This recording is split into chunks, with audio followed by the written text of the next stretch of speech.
नमस्कार मित्रों, अभी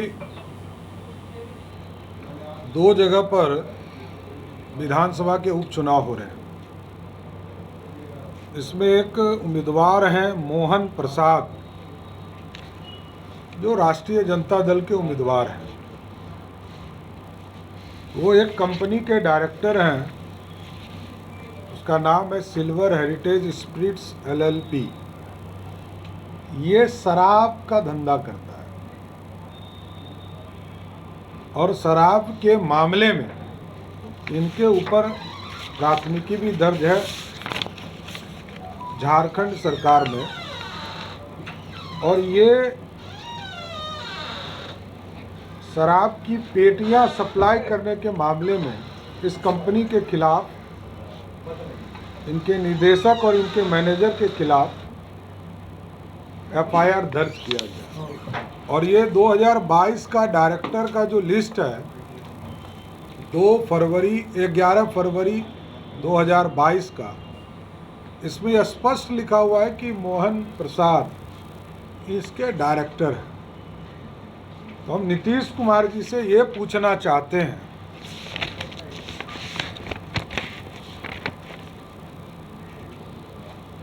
कि वो उनकी जो नीति है कि हम जो शराबबंदी यहाँ पर लागू किया गया 2016 में, क्या नीतीश कुमार जी राष्ट्रीय जनता दल के उम्मीदवार मोहन प्रसाद जी के प्रचार अभियान में जाएंगे कि नहीं जाएंगे? शराब बेचने वाला, काला बाजारी करने वाला के पक्ष में प्रचार करने जाएंगे कि नहीं जाएंगे? क्योंकि नीतीश कुमार जी ने तो गांधी जी के सारे सिद्धांत भुला दिए, सरदेव जयप्रकाश जी के सारे सिद्धांत भुला दिए। उन्होंने जो बिहार में कानून बनाया शराबबंदी, इस सिद्धांत को लागू रखेंगे कि नहीं रखेंगे? ये प्रश्न है मेरे नीतीश कुमार जी के लिए, क्योंकि उनका पलटना उनका आदत है। इसलिए हम लोग प्यार से उनको पलटू बाबू कहते हैं, पलटू कुमार जी। तो पलट भी सकते, लेकिन मेरा सीधा आरोप है कि बिहार में एक शराब बेचने वाले व्यक्ति के लिए नीतीश कुमार प्रचार करेंगे कि नहीं करेंगे, ये बताएं स्पष्ट तौर पर। पूरा जनता दल यूनाइटेड इसको बताना चाहिए। और जिस तरह का आजकल वो बयान दे रहे हैं, अभी हम लोगों ने देखा कि बिहार के DGP के मामले में उन्होंने कहा कि अब कितना दिन नौकरी बचा है। हम लोगों को तो अब तरस आ रहा है कि ऐसा ऐसा मुख्यमंत्री होगा तो बिहार का क्या हाल होगा, बिहार कहाँ जाएगा। मुख्यमंत्री रूल ऑफ लॉ पे बात कर रहे हैं भाई साहब, रूल ऑफ लॉ, कानून का राज कहाँ चला गया? क्या कोई अपराधी इसी तरफ बचेगा क्या? और DGP को मूर्ख बनाया है। DGP के द्वारा एक तरह से अपराध कराया गया है और इस अपराध से बच नहीं सकते। किसी की नौकरी तो टाइमली वो रिटायर कर गए होते,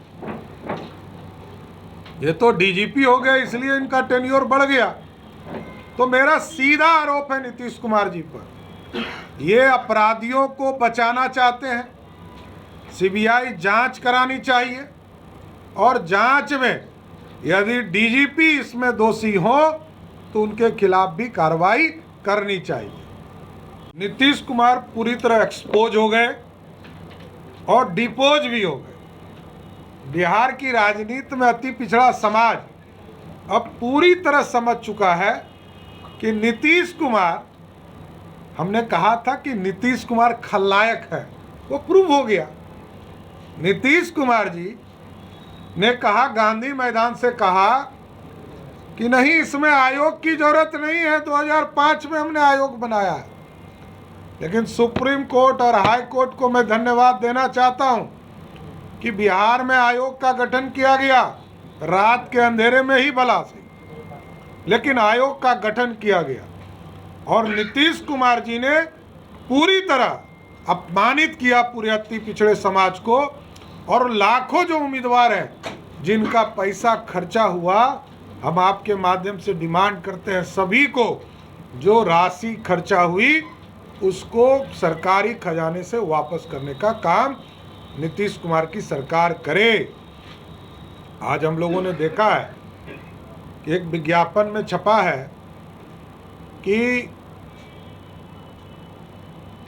मेडिकल क्षेत्र में 8,000 लोगों की बहाली हुई है। अरे तेजस्वी यादव से मैं ये पूछना चाहता हूँ कि बहाली तो आपने किया नहीं, अरे बहाली नया करो ना। जो हम लोग करके छोड़े हैं, आदरणीय मंगल पांडे जी ने जिस विभाग को चलाया, डरेसर, कंपाउंडर, वहाँ हेल्थ सेक्टर में लोगों को जोड़ने का काम किया, उसी का फोटो चमकाने का काम कर रहे हैं। जिसको नरेंद्र मोदी की सरकार और बिहार की सरकार ने 2 जगह मेडिकल कॉलेज की स्थापना का तय किया, बेगूसराय और डुमराव में, यही लोग सैंक्शन कर दिए। अब सिर्फ फीता काट रहे हैं। अरे फीता काटो, एनडीए के काम पर महागठबंधन सिर्फ फीता ही काट सकता है, ये मेरा सीधा आरोप है। उन्होंने कहा है कि हम लोग जो कर रहे हैं वही प्रधानमंत्री उसका कॉपी कर रहे हैं। प्रधानमंत्री भी 75,000 लोगों को रोजगार देंगे, तो हम लोग जो कर रहे हैं उसी मॉडल को जो है केंद्र अपना देंगे। कौन बोले हैं? तेजस्वी यादव ने कहा है कि तेजस्वी यादव जी को तो यही मैं पूछ रहा हूँ। अरे आप नया नौकरी तो बताओ। हम शिक्षक बहाली कर रहे थे, 6 फेज का नौकरी हम लोगों ने दिया, 7वां फेज का भी हम लोगों ने विज्ञापित किया। बाद में हाई कोर्ट से मामले आए, उसको भी हम ही कर रहे हैं। उसमें 2.5 लाख लोगों की बहाली होगी, वो हम कर रहे थे। तुम कहाँ हो? ना तुम 3 में थे ना 13 में थे। तुम्हारा रोल क्या है? आप बड़ा स्पष्ट समझ लो कि बिहार की राजनीति में तेजस्वी यादव ने किया क्या। पूरा बिहार डेंगू त्रस्त, बिहार के लोग, नगर विकास मंत्री आप, स्वास्थ्य मंत्री आप, बिहार से पटना से गया चले जाइए, सड़क ध्वस्त है, कौन बनाएगा? जमीन तो दो। तो ये बड़ा स्पष्ट है कि तेजस्वी यादव जी जिस पूरे सरकार का पूरा हिस्सा आप नहीं रखना चाहते हैं, मतलब 5-5 विभाग, उनके पास समय नहीं है, 5-5 विभाग और 5 त्रस्त हो चुका। ना सड़क बन पा रहे हैं, ना गांव की सड़क बन पा रहे हैं, ना पर्यटन में लोग आ पा रहे हैं। मैं गया था कल नालंदा के लोगों ने बताया कि यहाँ का जो हेरिटेज है, जो वहाँ का खंडर है नालंदा का, उसकी भी स्थिति खराब हो रही है। और भारत सरकार ने एक पत्र दिया है कि आप यदि मास्टर प्लान तुरंत लागू नहीं करेंगे तो हम इसको हेरिटेज से बाहर करना पड़ेगा। इस पर भी कोई चिंता नहीं है सरकार की। लेकिन वो तो कह रहे हैं कि शिक्षा और रोजगार को लेकर जो है केंद्र सरकार भी बिहार से सौतेला व्यवहार करती है, बजट को लेकर के, पैसों को लेकर के, तो फिर जो सिस्टम कोलैप्स है उसको हम लोग धीरे धीरे लाइन पे ला। पिछले 17 बरस से ये कभी कंप्लेन आपको मिला था? ये कंप्लेन कभी मिला था? क्योंकि अब राजद के लोग मंत्री हो गए, तब तो कंप्लेन मिलेगा ही आपको।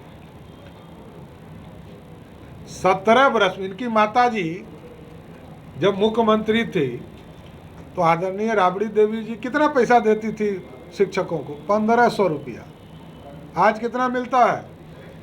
40,000 से अधिक। तो ये सोचने का विषय है कि राबड़ी देवी जी के राज में क्या मिला और आज क्या मिल रहा है। आज बिहार की चीज़ों को स्थापित एनडीए सरकार ने किया और अब जो नए गठबंधन है इसको ध्वस्त करने का प्रयास कर रहे हैं। एक सवाल था, जैसे मुख्यमंत्री ने कहा कि डीजीपी साहब 2-3 महीना में रिटायर हो जाएंगे, बीजेपी पूछेगी कि नीतीश कुमार कब रिटायर? नहीं, मैं तो कह ही रहा हूँ कि नीतीश कुमार अब रिटायरमेंट की स्थिति में है।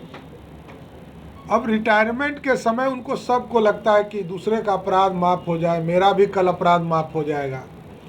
बिहार की जनता आपको छोड़ने वाली नहीं है नीतीश कुमार जी।